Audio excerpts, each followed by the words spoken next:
Over the Good Morning Uganda Extra today, and I just talk about the World Engineers Day that is coming on in a couple of days. And joining me in studios today are two engineers, Engineer Florence Rubwama Chiyimba, the Vice Chairperson of the Engineers Registrations Board. Welcome, Engineer Florence Rubwama. Thank you very much. Happy to have you in studios today. You're very welcome. And of course, together with Florence here is Engineer Namugera Ronald, the registrar of the Engineers Registrations Board. You're welcome. Thank you. A very good morning today, and Happy New Year. Good morning and Happy New Year too. Happy to have you, and I think I'll start with Engineer Namugera here. Let's talk about the engineer, before we get into the World Engineers Day. Let's talk about the Registrations Board here, what it is, and what you do there, and how you get there. Oh, thank you. First of all, I want to thank you for hosting us on this UBC, our channel, and I greet the viewers. Now, the ERB, that is the Engineers Registration Board, is a body set up by government, a statutory body set up by government, and our duty to the country is to regulate the practice of engineering in Uganda. We also advise government on all engineering matters, and we register engineers, people who are supposed to do engineering in Uganda, people who are called engineers with that title are supposed to be registered by us. So we register and control those professionals who are supposed to deliver engineering services in the country. So that body is the body that is mandated to do that work, and we do it at ERB. Who is your parent ministry? Our parent ministry is the Ministry of Works and Transport. So we fall under the Ministry of Works and Transport, and that's where we report. Okay. Then what is UIPE?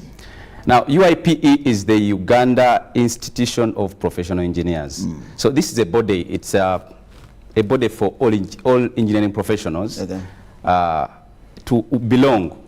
So that's all engineers of all types? Yes, and when they go to UIPE, it's not a government, it's not mandatory to belong there, but it organizes them, it carries out training, and actually, as ERB, we also support UIPE to do the trainings. So UIPE is like a body that brings together all engineers after graduation, graduate engineers, technicians, anyone in the engineering profession. So it's where they belong as professionals. And they start their training, belonging, you know, as a and that's after registrations with the ERB? No, that's before. So when you have just graduated, you're actually, according to the way we guide our engineers, once you finish university, you have graduated, you should apply to join UIPE. When you go to UIPE, you'll be made a graduate member. When you graduate member, you'll have a mentor. They'll get you a senior engineer to take you through the professional registration process.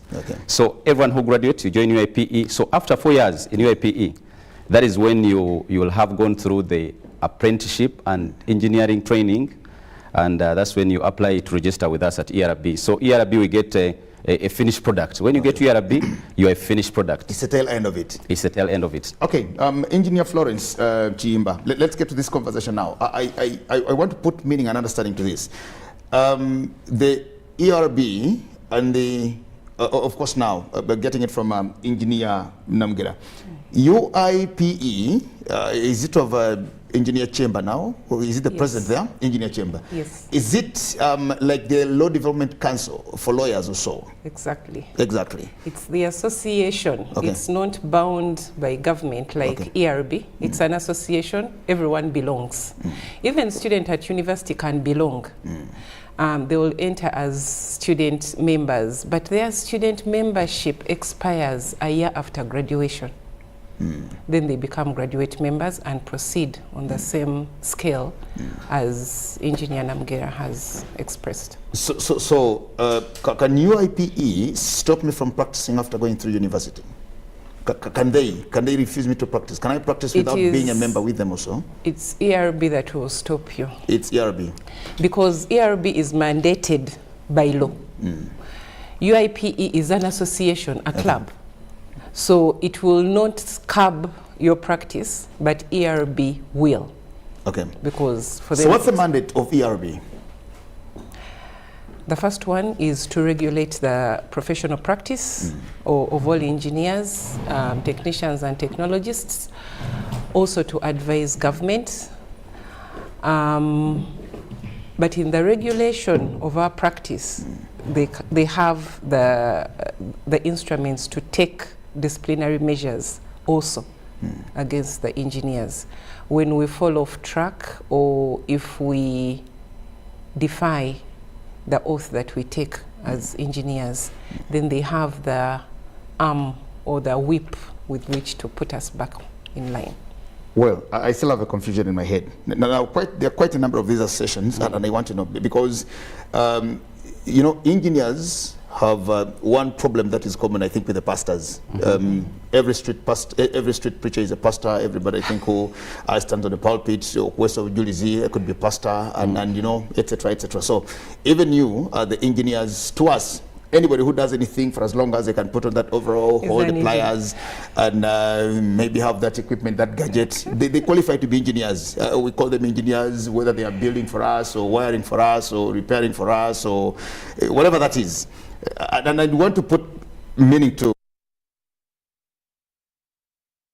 UIPE, the Uganda Institute of Professional Engineers, the Uganda Institution of Professional Engineers. Uganda Institution of Professional Engineers is just an association. I understand. I understand.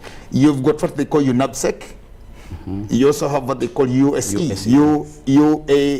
I think. You have all these now. All these are for engineers. Now, of course, I get the statutory organization here, the statutory body called the ERB, that registers all these who belong there. But I want to understand this. UASE, UNABSEC, I now understand UIPE. How about the others? Maybe to, I'll make it now very clear. Very good. So that now we all know where we are. Now, UNABSEC is Uganda National Association of Consulting, I mean, contractors, civil engineering contractors. Muroza, Abubeka, also contractors. They want a belonging. They want to belong somewhere. We contractors, where is our voice? And you'll note that in the papers, when they are talking about something, they talk as UNABSEC. Of course, as contracting firms. As contracting firms. So you also call them engineers because they do engineering works. Then you have the UACE, Uganda Association of Consulting Engineers. Now those are the consultants. They're also engineers, but they're people who do the designs, who supervise projects. So those are UACE. They're all engineers. But now those two, UNABSEC and UACE, it's a willing coalition. People come together. We are doing the same trade. We are contractors. We have similar problems. We face similar challenges. So they form a group. UACE, the consultants, also the same. Now, the ERB, that's the Engineers Registration Board, is set up by an act of parliament. True. It's a mandatory body that controls all those ones. So you'll find that members in UNABSEC, some of them, to do the work they do, they must be registered engineers under ERB. Members in UACE, the consultants, to do some of the work they do, they must be registered engineers under ERB.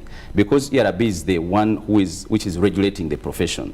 They make sure that it's only people who are qualified to do certain kinds of works are given that title of engineer.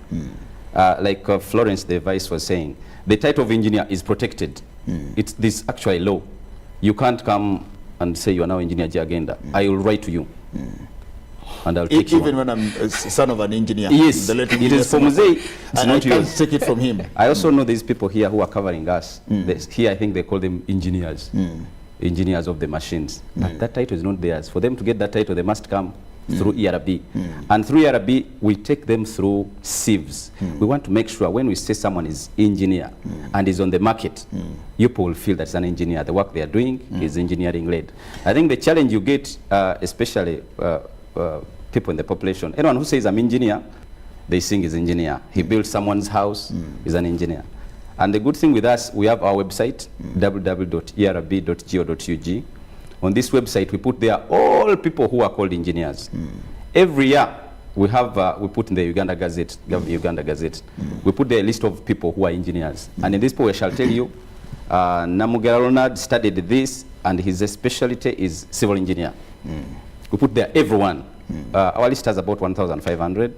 So sometimes we get challenged or surprised that despite this information we try to push out, developers or people sometimes get the quack people on the streets and give them some sensitive assignments. Thank you. Madam Vice Chairperson, who is an engineer now? He's given us all these things and stuff like that, and of course the Gazette. But now let's talk about who this engineer is, because we want to understand. Are we talking about somebody who goes to university, any university, and they qualify with a bachelor's degree, or maybe get a master's or whatever? Then we have technical institutions across the country. We have all these where people do electrical engineering, civil engineering, mechanical engineering, etc., etc. Now, who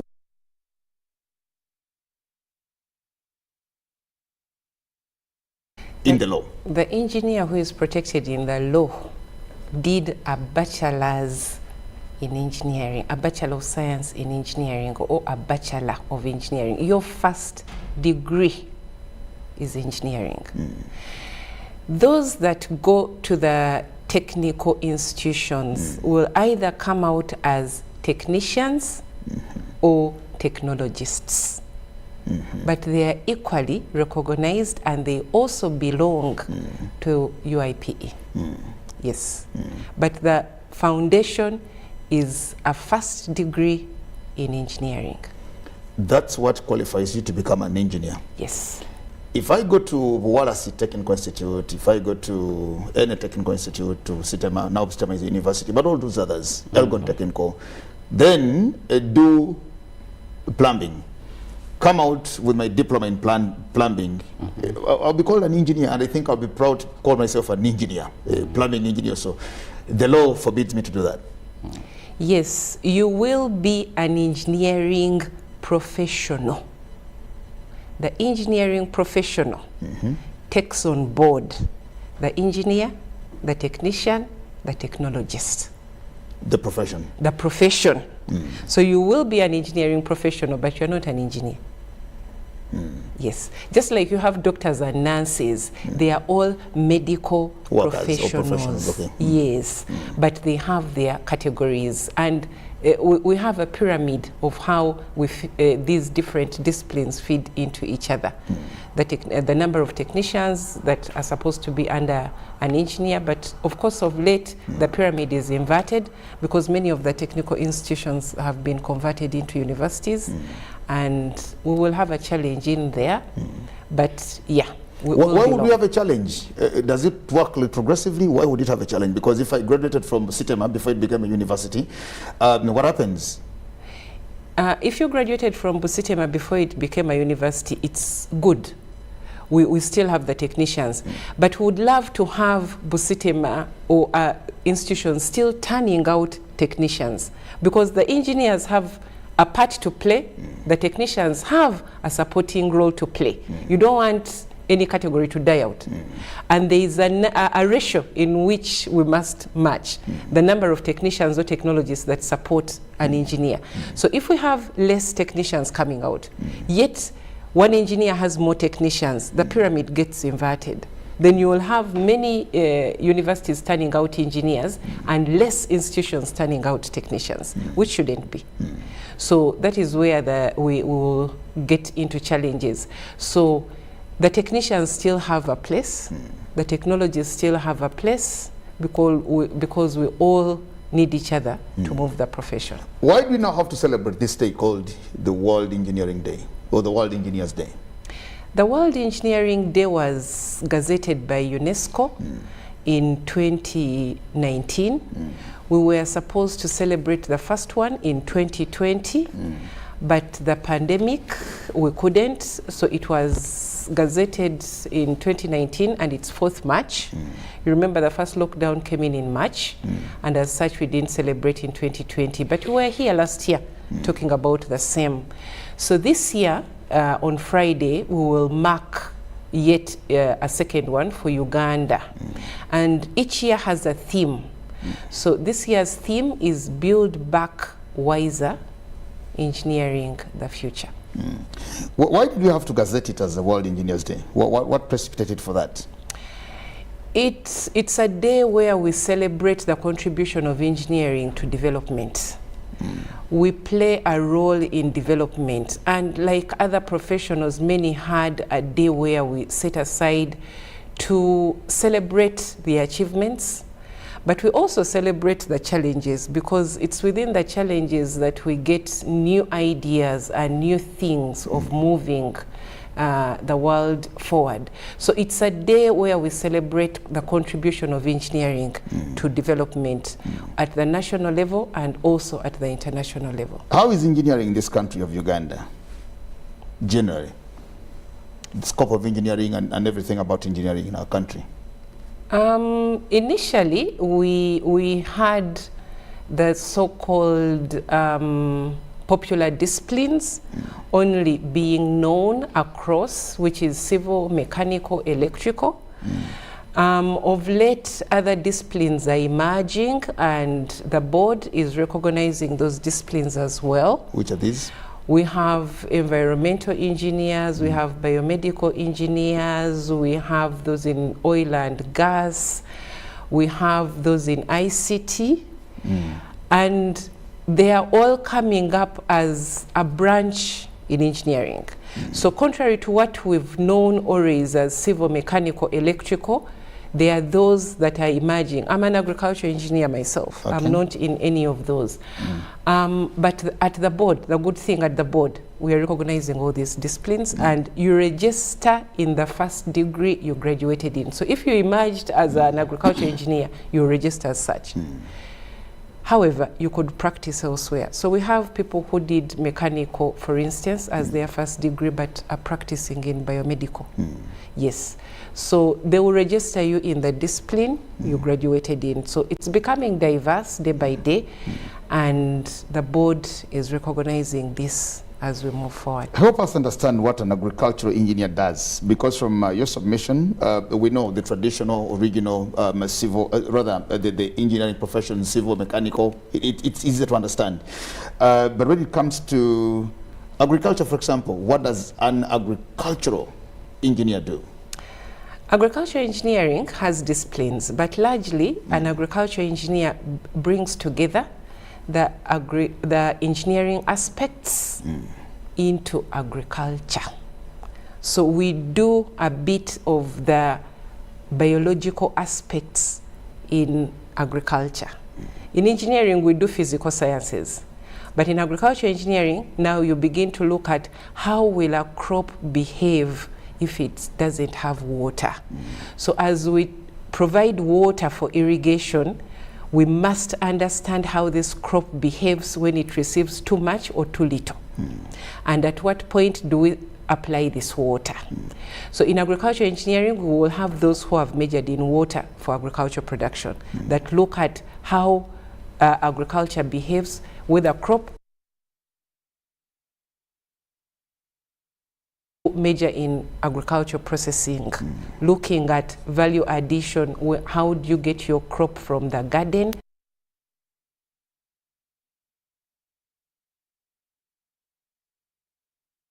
commodity like maize? We'll be interested in how you process maize, how you harvest it, how you dry it, how you store it, but not baking it. That is food science now. So we'll have those who do agriculture processing, but we also have those who focus on the farm equipment, the repair and maintenance, the fabrication of equipment we use on the farm, whether digging, whether carrying produce, whether shelling, processing the shelling of our maize. Yes, we have that branch, but we also have those who major in renewable energy. How do we harness the sun to help us have power to do something, either to dry or to run a gadget? And how do we take advantage of the biomass on our farms? So that is what agricultural engineering does largely. Okay, very important. Engineer Namgera, now the Uganda that we envisage is painted or written somewhere in what we call the Vision 2040. The Vision 2040 is being actualized through what we call national development plans. We are now implementing NDP3, which we just I started on about a year now or so. Now, a few days ago, we were in Chibuku district at Chibuku Primary School. His Excellency the President was launching the parish development model. These are all efforts intended to see how we achieve the NDP3 and of course eventually run to the Vision 2040.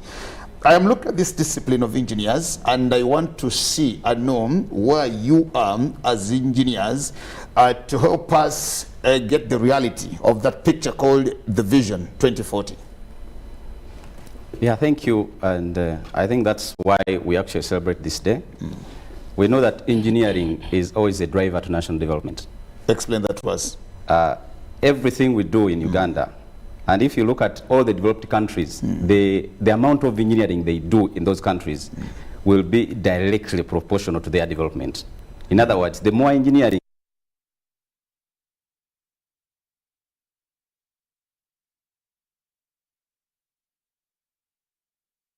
NDP3, looking at the vision of NDP3, we want to transform Uganda from this peasant population to a modern and prosperous society. Sure. That's by 2030. I mean, within 30 years. So for those 30 years, for us to achieve that in 30 years, the driver is going to be engineering. So as engineers, and as we celebrate this day, I hope you'll come and attend or cover us. We shall tell you what we think we should do to deliver our country to development in 30 years. We are going to have a keynote address as engineers, how we see things. Where is Uganda currently, and how should we move to develop this country as engineers? In NDP 3, there are about 18 programs. Actually, there are 18 programs, and you'll note that 12 out of the 18 programs are actually engineering-led, or they are related to engineering. There is the agro processing, you'll find manufacturing, petroleum development, then this one of infrastructure development and Ministry of Works. So all the 12 are engineering. And for us to move forward and actualize our NDP3, we as engineers need to touch base and deliver on these 12 programs, and then we should be able to hit our target of the Vision 2040 and the NDP3. Very important. Now, firstly, do we have enough engineers in this country? Do we have enough numbers? Do you have enough engineers for anything that we want to do? Because you're now proving to us that you are the drivers of this development that we are seeking. Yeah, we are actually the drivers. And like I've explained, we are the drivers. And we need to be the drivers, and I think we're doing it. Among the engineers we have, I won't say that we have enough engineers, but we have an adequate number that can help us deliver this. I'm also happy that recently we engaged the military engineers. Initially, we have been planning as civilian engineers, us who are not in the military. But we have a crop of engineers in the military, that's the engineering brigade. So the country has realized that actually the engineers in the military are supposed to be part of this. So we are working with them. So if you add the engineers in the military, we have our military engineers in civilian, and we work as one team. We should be able to deliver this. I know our numbers are not as many as we should have. Looking at our population, we have 1,500 registered engineers. 1,500? About 1,500. Those are the ones that carry the registered engineers. And when you are measuring engineers in the country, those are the ones we talk about. In all disciplines? In all disciplines. But you'll find out that the universities churn out about 2,000 per year, but most of them are not yet registered. But we are training them, and we are trying to develop them into registration. But still, I believe that the 1,500, coupled with the numbers we have in the military, some of them also not yet registered, but they are people who are hardworking and can move things. I say that we can actually move this NDP3 and deliver it as engineers. Okay. Engineer Florence, how are you felt by the population? How are you felt by the people? Because the only time we get to know about engineers is when we told now that there's a building collapsing somewhere in town. Then the next thing will be, but where were the engineers? Who was the engineer? Who was the engineer? We ask those questions. If we hear that there is a problem with a bridge somewhere in any part of the country, Nyamwamba has been washed away by some waters or something, then we say, where are the engineers? How are you felt by the population and by the people, and how would you want to be felt by the people as drivers to our economic development? Thank you very much. Of course, it's easy to be put on the firing squad when something goes wrong. In engineering, our mistakes can't be hidden. A structure is bent, it's there for everyone to see it's bent. A structure goes up well, it's there for everyone to see. We tend to focus more on what has collapsed and what hasn't worked, and we forget to celebrate the achievements. I'm sure many of you don't know the Ugandan engineers who are behind the Nile Bridge, but they need to be celebrated. And this World Engineering Day offers us a chance to celebrate them. We've actually put together some 10 projects, icon projects that will be playing on your social platforms, to tell you about some of these projects so that we are not only known when a building collapses or kills people. Our mistakes really can't go unnoticed. And we get to be known by those mistakes more than the success we make elsewhere. I would love the public to know us for the good works as well. Like in all professions, there are accidents. Some can be helped, some can't be helped. But we would love the public to know us even for the good that we do, because it's still there. Mistakes happen and we do take responsibility when they do, but there's also some good that's attached to it. Now, why do we stand out prominently